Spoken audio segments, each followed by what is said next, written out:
All right, I did the update to the Zino, the 3.8, and as you can see here, you're getting around 45 megabits per second for your data rate. Before, I believe it was around 55 megabits, so that's definitely no go right there. And here we can see the video. This one may not show it as much, but there's definitely some artifact in the video. You can see it better when there's a dark scene in there.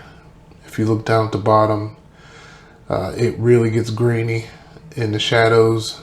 I don't know what they were trying to do with adjusting the bit rates and the auto levels, but they definitely did something wrong. And I'll show you another scene coming up here.